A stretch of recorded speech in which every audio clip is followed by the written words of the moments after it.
And there's so many methods to improve your workout capacity.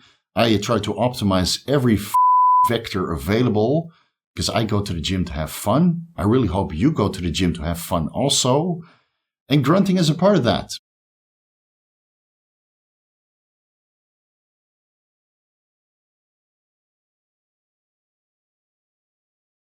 Vigorous Steve here. So I'm sure many of you guys have noticed that I started uploading my working sets, the best set of the workout, as YouTube shorts. So at least once or maybe even twice per day, if I don't have an informative YouTube video ready for you guys, there's these YouTube shorts with working sets, right? Me training to failure, perhaps a little bit beyond, on machines that might be a little bit unconventional, maybe MacGyvered to a certain extent where the exercise is modified so it works a little bit on the target muscle that I'm training.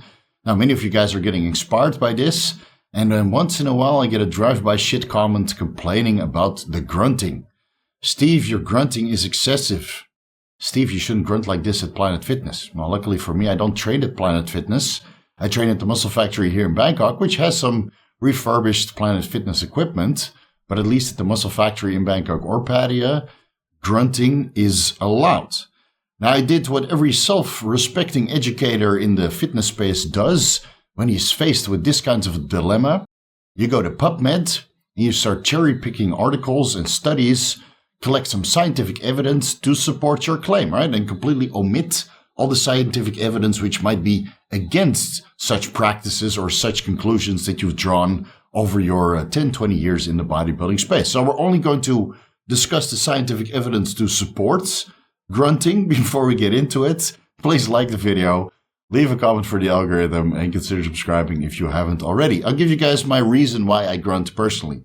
You can basically boil it down to 3 different reasons. One, it's highly enjoyable, especially at heavier working sets. I feel a sense of enjoyment while I'm expelling either air or fluids from my body under pressure. So whether that's sneezing, for example, after a sneeze you feel good. After taking a dump, I feel pretty good also. I feel clean and relieved. And going to the bathroom, same thing. Extracurricular activities, fluids being expelled under tremendous force, highly enjoyable. And it's the same with grunting, right? During a working set, when I grunt, I get a little bit of a sense of relief. Now that results into preventing myself from holding my breath. And that's why I already made a video about headaches, right? Which you can watch here if you haven't watched it already. Tension headaches in the bodybuilding community, in the fitness space, is actually more common than you think. Because a lot of people, they don't breathe properly. The way you should be training and performing your reps is as follows. On the eccentric portion of the repetition, the negative portion, you breathe in, right? And hopefully you slowly lower the weight so you create a little bit of time under tension, allowing you to get a deep breath of air in, and then you explode on the concentric part. Now, during the first couple of reps of the set, most people exhale properly. But as the weight goes up, you start getting closer and closer to failure. A lot of people tend to hold their breath, which increases blood pressure, resulting in a little bit of additional strength, right? Especially towards the point of failure, which is something you shouldn't be doing because, again, it's raising your blood pressure, which not only potentiates some stress on your kidneys acutely during your workouts, it might also result in a tension headache later in the day, especially if you're combining that with oral steroids like Anadrol, Superdrol, or higher dosages, for example. So this is one of the main reasons why I always grunted during my heavy set, and it's not like I'm grunting every single set of my workout. It's only during the sets that I'm intending to go to failure. It's just to prevent myself from holding my breath. And towards the end of the set, I'm no longer grunting. I'm actually allowing my blood pressure to come up a little bit to at least make sure that I don't miss this last rep of the set by exhaling forcefully, similar to how they practice exhaling while a woman is undergoing labor. Now, I already made a video about this oxytocin use pre-workout, so especially during a leg day, maybe the first 7 to 8 reps of that set that I'm going to failure are grunts, exhaling with through vocalization. And then the last rep, the rep that determines the maximum amount of hypertrophy stimulation. And during the last rep, I'm exhaling under force, allowing my blood pressure to come up a little bit, not to the point that my nose starts bleeding or my face turns tomato-like red. And I'm exhaling under force, allowing me to get to the final rep of the set. And this kind of strategy that I use for my working sets has not resulted in a tension headache later in the day. And I think the third main reason why I tend to grunt and vocalize during my working sets, especially on leg day, is because I always listen to melodic death metal music. Every single workout for the last, I think 15 years, probably since the beginning, I always listen to melodic death metal music. Now, not recently, because I've been trying to record my exercises and become a little bit more self-conscious about my grunting, which I know sometimes gets a little bit obscene. But melodic death metal music, or death metal in general, there's plenty of grunts to be heard. And even on the instrumentals, because I'm so used to the grunts and the vocalization on death metal, I tend to follow along and join the lead singer and perhaps the backup vocalists in that kind of behavior. So for me, it's kind of part of the game nowadays. And I'm sure it didn't help that I got the Blood and Guts VHS when I was 15 years old, 16 years old, when I first started on my fitness journey. So I kind of thought it was okay, right? Dorian Yates was making plenty of noise in the Blood and Guts video, especially during the strenuous sets. So I thought it was just part of the game. And, then you start watching the Ronnie Coleman DVDs, still plenty of noise to be heard. So for me, it's just a normal state of affair when I go to the gym. I'm getting a little bit more self-conscious due to some of the comments. But I don't think this grunting is ever going to go away because, there's plenty of scientific evidence to support it. Now, unfortunately, the performance-enhancing effects of grunting or vocalization has not been examined or studied in weightlifters, strength athletes, or bodybuilders.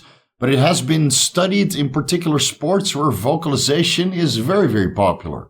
Tennis, for example, or martial arts, and even baseball. So in tennis, it's been investigated at least 3 times, at least from the studies that I was able to find. Here's one performed in October 2010 by Sinnott et al.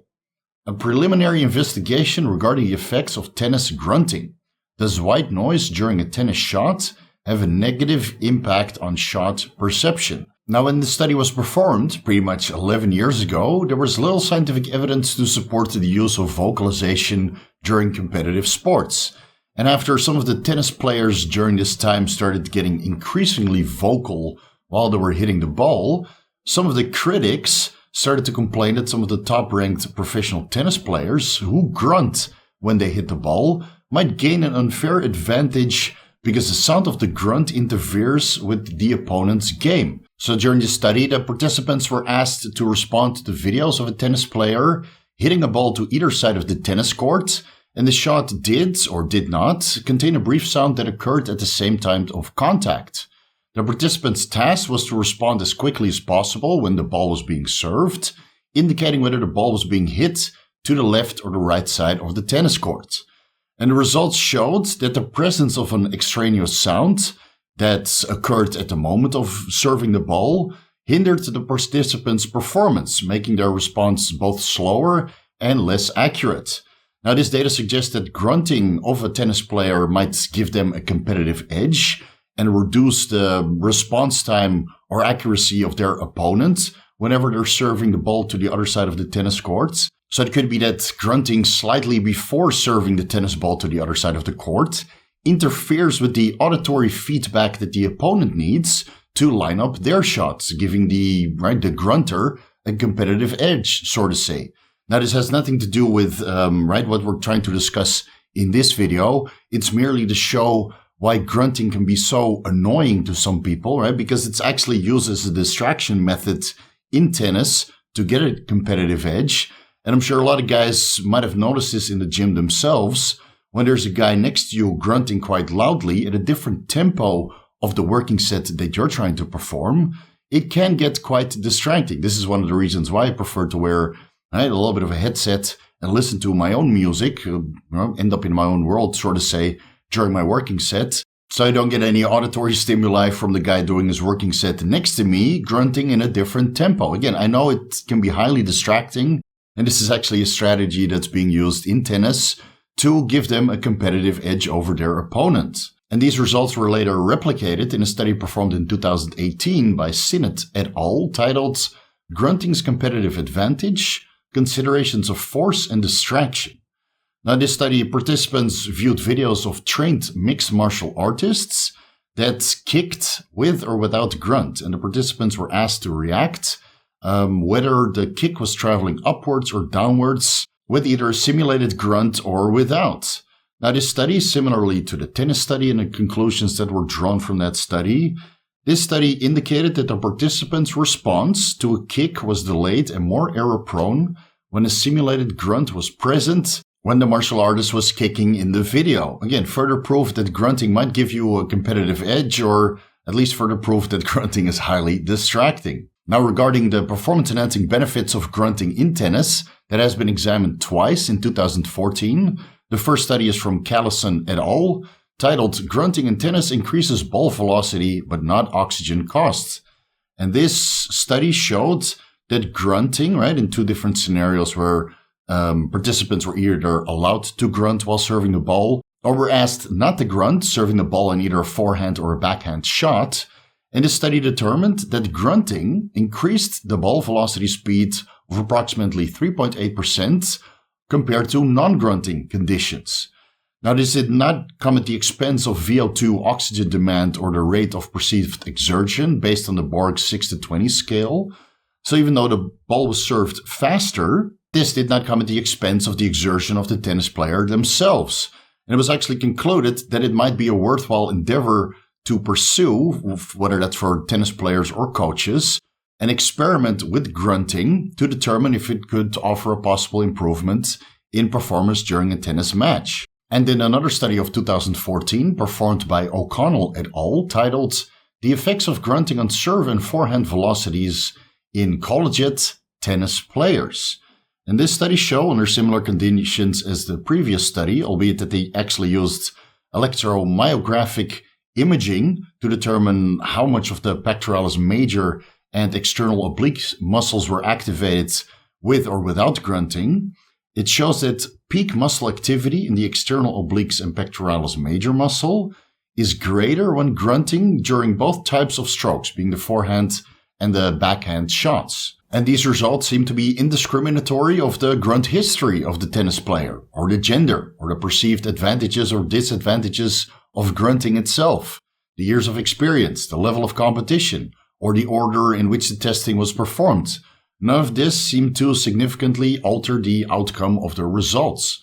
So this study showed that the velocity, the force, and the peak muscle activity during tennis serves and forehand strokes are significantly enhanced when athletes are allowed to grunt.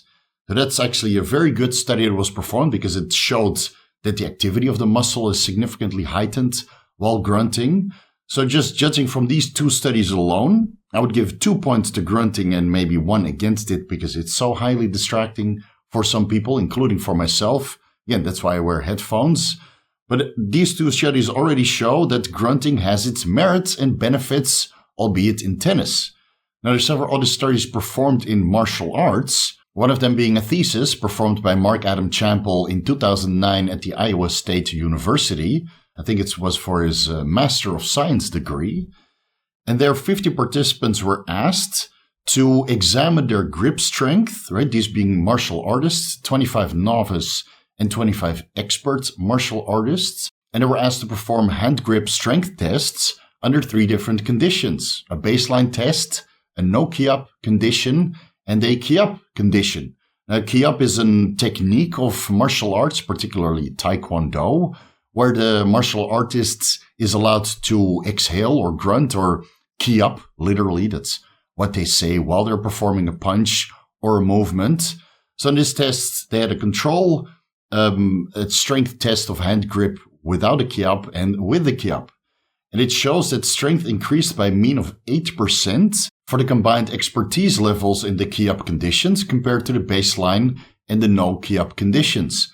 Now, this study showed that novices might benefit more from grunting or key-upping while performing this grip strength test over the experts, and it was shown in as little as 2 months of training. But on the flip side, this thesis also showed that additional training might not improve grip strength while key-upping. So there might be something to say for novices or beginners to start grunting during their heavy sets, right, to increase their strength with perhaps up to 8%, albeit that was determined in grip strength and not in the rest of the skeletal muscle tissue. So there might be something to say for novices to incorporate such a practice because, well, at least at the beginning of starting down this bodybuilding or fitness journey, it can certainly increase strength. And the results of this thesis were replicated in a study performed in 2014 at the Dexter University by Rodolico et al., titled The Effects of Vocalization on Static Hand Grip Force Output. This study showed that vocalized exhalation, so whether that's grunting or keyupping, increased the average static hand grip force by 25% compared to passive breathing and by 11% compared to forced exhalation. So again, that's something that I do sometimes. Right? Vocalization would be the grunting or the keyupping or laughing hysterically, right, in between reps. And then forced exhalation is basically pushing air against your lips, similar to how a woman would give birth, right? Something like this, for example. Now, passive breathing would just be a normal exhalation. So 25%, that's a significant increase in force output. Now, this study hypothesized that vocalization might increase sympathetic drive, which may enhance overall motor unit activation, increasing muscle force production. So with these results, we can use a little bit of dubious extrapolation and say that vocalization while performing reps, especially closer to failure of your strenuous set, might increase sympathetic drive, resulting in a higher power output, but might also increase mind-muscle connection, allowing for a higher quality rep, especially when you're reaching close to failure. Another study performed in baseball, specifically on the baseball pitchers, right? The guys that throw the ball and use all kinds of funky grips to make that ball go up or down or left or right, and to make it a lot more difficult for the hitter to strike a home run. Published not too long ago, in April 2021, performed by Tammany et al., titled The Effects of Grunting on Overhead Throwing Velocity in Collegiate Baseball Pitchers. The results of this study shows that the mean overhead throwing velocity was significantly higher during the grunting trials than the non-grunting trials. Age of the pitcher, the height, the weight, handedness had no impact on the effects of grunting on overhead throwing velocity. Grunting offers a simple, immediate means of enhancing overhead throwing velocity in the collegiate baseball pitcher population. Additional research needs to be determined, right? That's the conclusion of most of these studies. Additional research needs to be performed if grunting is highly beneficial or moderately beneficial. But again, every study that has been performed on grunting in cases where grunting was examined against non-grunting trials or scenarios showed that grunting offers benefits. And then there's another study of note showing that vocalization improves pain tolerance. This study was performed in January 2015 by Sui et al. The title is On the Importance of Being Vocal, saying ow improves pain tolerance. And this study showed that when participants immersed their hands in painfully cold water, if they were allowed to vocalize and say ow, they could keep their hands in this painfully cold water longer compared to when they were not allowed to vocalize. And when they listened to somebody else vocalize and say ow while the subject kept their hands in painfully cold water, this did not seem to give a positive effect on the duration of exposure. So this is further evidence that the vocalization of pain helps to cope with pain itself. And again, if somebody else says it for you, it does not seem to have a positive outcome on your pain threshold and your pain tolerance. So that's something of note. Right? When you vocalize during a working set, especially the working sets that are heavy and might put your muscle under precarious positions, right? Some of the exercises are very prone to injury or get into a working weight that is injury territory, so to say. So at least when you're vocal about it, or maybe you have to say ow every rep, right? That's your that's your key words, that's your safe words. Every rep you say ow, and somehow you're able to deal with the pain just a little bit better. Maybe that will result in an extra rep or two. I put all of the studies and the citations down below in the comment section so you can read them for yourself. Most of them are abstracts, but some of them are complete studies that you can read for free on their DOI publication sites. I put two other studies there as well, which are interesting to read. One of them being The Human Screams Occupy a Privileged Niche in a Communication Soundscape. Right? Screaming, especially alarming screaming, indicates a sign of danger. And another interesting study titled Lowering the Pitch of Your Voice Makes You Feel More Powerful and Think More Abstractly. So this is scientific evidence and perhaps an excuse for you to walk around with your favorite very wide voice. So you can feel more possessing of having powerful traits and get a higher level of abstract thinking. Certainly higher compared to the participants who raised the pitch of their voice. Barry White versus Michael Jackson. All right, so keep that in mind if you're old enough to remember those two artists. So all things considering, right, the conclusions we can draw from these studies performed on other sports that most of us are not performing, but are sports nonetheless. Grunting is highly distracting, but might give you a competitive edge if you're playing against somebody one-on-one. And vocalization or grunting improves power output substantially, especially when repetitions are performed in an explosive fashion. So in tennis or baseball, for example, when the ball is being served or pitched, right, that's being done explosively. So for the sake of bodybuilding or incorporating this kind of behavior into your fitness journey, when you perform a lift explosively, like the concentric positive portion of the rep, you try to do this as fast as possible. If you want to get this increased power and strength output, a grunt is highly beneficial. Now, whether you will get 3.8% or 25% power output, right, taking these numbers from the studies that were performed, that's to be debated. But from my personal experience, whether I'm grunting or not grunting always gives me more power. Now, again, it's highly distracting for other members, as some of you guys might have pointed out in the comment section. But for me, there's probably no other way to do my working sets. Give it a try, guys. There's some scientific evidence to support it.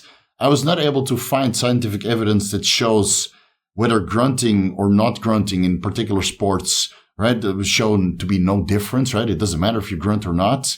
There's always a difference and certainly a benefit regarding power output or having a competitive edge. It's something that you might be able to do for yourself. Let me know down below in the comment section, on top of all this pre-workout rituals that I've shared with you guys, right? The ubiquinol and the quinine from tonic water and the Pico 2, or double dipping with the Gorilla-Mind nitric and glycerol, or you have a couple puffs of Ventolin pre-workout. And there's so many methods to improve your workout capacity. I try to optimize every fucking vector available because I go to the gym to have fun. I really hope you go to the gym to have fun also. And grunting is a part of that. So if you can't deal with that, when you see my videos, either don't click on them or mute your headphones so you don't have to sit through it. I find it to be highly enjoyable and beneficial. I've done it for years. I've got warned many a time in gyms that were not so lenient. But again, in a Muscle Factory Bangkok, grunting is allowed. It's on the rules. You can take a picture next time you come to the Muscle Factory in Bangkok or Pattaya so you can see it for yourself and share it on the story. I don't train in Planet Fitness, and neither should you.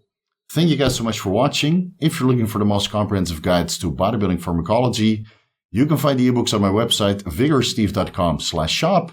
Personalized advice always available through consultations. You can find the rates in the consultations section.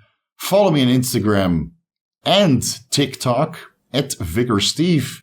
Links down below where I upload all of my working sets, grunts included, for your guys' enjoyment. Again, give me a follow on TikTok. I'm trying to grow that platform as well. It seems to have the best reach out of all the platforms for now. So I'm trying to grow a following on TikTok @VigorSteve. Much appreciated.